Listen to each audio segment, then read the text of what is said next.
السلام علیکم ورحمۃ اللہ وبرکاتہ۔ بسم اللہ الرحمن الرحیم۔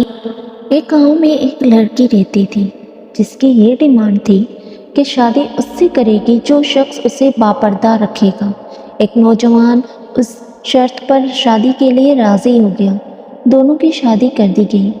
وقت گزرتا گیا یہاں تک کہ ایک بیٹا پیدا ہوا۔ ایک دن شوہر نے بیوی سے کہا کہ میں سارا دن کھیتوں میں کام کرتا ہوں، کھانا کھانے کے لیے مجھے گھر آنا پڑتا ہے، جس سے میرا بہت زیادہ وقت ضائع ہو جاتا ہے۔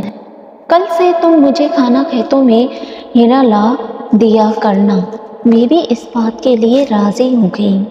وقت مزید گزرا تو اس کے ہاں ایک اور بیٹا پیدا ہوا، جس پر شوہر نے کہا کہ اب گزارا کرنا مشکل ہو گیا ہے، تمہیں کھیتوں میں میرے ساتھ میرا ہاتھ بٹانا پڑے گا۔ بیوی اس بات کے لیے بھی راضی ہو گئی، لیکن وہ دل سے خوش نہیں تھی کیونکہ اب وہ بے پردگی تک پہنچ گئی تھی۔ تیسرے بیٹے کی پیدائش پر اس کا شوہر اسے مکمل بے پردگی تک لے آتا ہے۔ وقت گزر گیا اور اولاد بڑی ہو گئی۔ ایک دن یوں ہی بیٹھے شوہر ہنسنے لگا۔ بیوی نے پوچھا کیا بات ہے، کیوں ہنس رہے ہو؟ تو شوہر کہنے لگا کہ تو بہت پردہ کرتی تھی، آخرکار تیرا پردہ ختم ہو گیا، کیا فرق پڑا مجھے پردے سے؟ بے پردگی بھی تو ویسے ہی گزر رہی ہے۔ بیوی نے کہا کہ تم ساتھ والے کمرے میں چپ کر کے بیٹھ جاؤ، میں تمہیں پردے اور بے پردگی کا فرق سمجھاتی ہوں۔ شوہر نے کہا ٹھیک ہے، اور وہ کمرے میں چھپ کر بیٹھ گیا۔ بیوی نے اپنے بال بکھیرے اور رونا پیٹنا شروع کر دیا۔ پہلے سب سے بڑا بیٹا آیا اور ماں سے رونے کا سبب پوچھا۔ ماں نے کہا کہ تیرے باپ نے مجھے مارا ہے۔ بیٹے نے کہا تو کوئی بات نہیں، وہ آپ سے محبت بھی تو کرتا ہے، آپ کا خیال بھی تو رکھتا ہے۔ اس نے ماں کو سمجھایا اور چلا گیا۔ بیوی پھر سے رونے کی ایکٹنگ کرنے لگی اور دوسرے بیٹے کے آنے پر اسے بتانے لگی کہ تیرے باپ نے مجھے مارا ہے۔ بیٹے کو غصہ آ گیا، اس نے باپ کو برا بھلا کہا اور ماں کو سمجھا کر چلا گیا۔ اب تیسرا بیٹا گھر میں داخل ہوا تو بیوی پھر سے رونے لگی۔ چھوٹے بیٹے کے پوچھنے پر اس نے بتایا کہ تیرے باپ نے مجھے مارا ہے۔ یہ سنتے ہی وہ غصے سے آگ بگولا ہو گیا اور اونچی آواز میں گالیاں دیتے ہوئے ڈنڈا اٹھا لیا اور کہنے لگا کہ ابھی باپ کی خبر لیتا ہوں۔ اتنی ہی دیر میں بیوی اٹھ کھڑی ہوئی اور اپنے شوہر کو آواز دے کر باہر بلایا، پھر کہنے لگی کہ میرا پہلا بیٹا پردے میں ہوا تھا، اس لیے اس نے تیرا پردہ رکھا۔ دوسرا نیم پردے میں کے زمانے میں پیدا ہوا، اس لیے اس نے تیری آدھی لاج رکھی، جبکہ تیسرا بیٹا جو مکمل بے پردگی میں پیدا ہوا تھا وہ مکمل طور پر تیری عزت کا پردہ اٹھانے لگا۔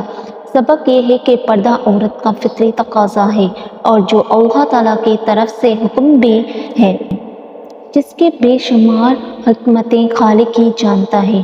اور یہ دنیاوی قاعدہ بھی ہے کہ اگر آپ کسی گاڑی کو چلانے کے لیے اس کی ہدایت کے بغیر چلانا شروع کریں تو وہ یقیناً برباد ہو جائے گی۔ بات ہے تو کڑوی لیکن ہے سچی کہ ایک مرد کی غیرت کا اندازہ اس کی عورت کے لباس اور پردے سے لگایا جا سکتا ہے۔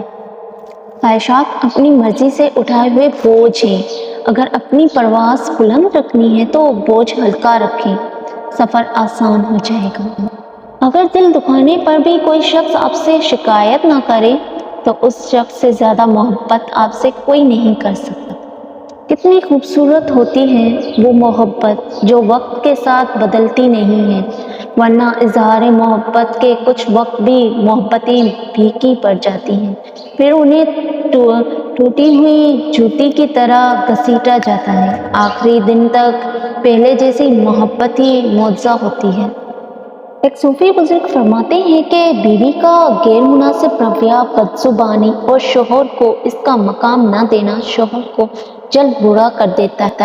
کوئی مکمل کسی دوسرے جیسا نہیں بن سکتا اور بدلنا ضروری بھی نہیں ہے۔ ایک دوسرے کو سمجھنا ضروری ہے، ایک دوسرے کا احترام ضروری ہے، محبت ضروری ہے، اور سب سے بڑھ کر اعتماد ضروری ہے۔ جس مرد کو سچی محبت ہوگی وہ اس عورت کا ساتھ کبھی نہیں چھوڑے گا تو مر جائے گا۔ سب ختم ہونے کی غلطی نہ کرنے کے باوجود، سب ناقریب ہونے کے باوجود وہ اسے ہونے کے ڈر سے معافی مانگ لے گا۔ یہی اصل محبت کی علامت ہے۔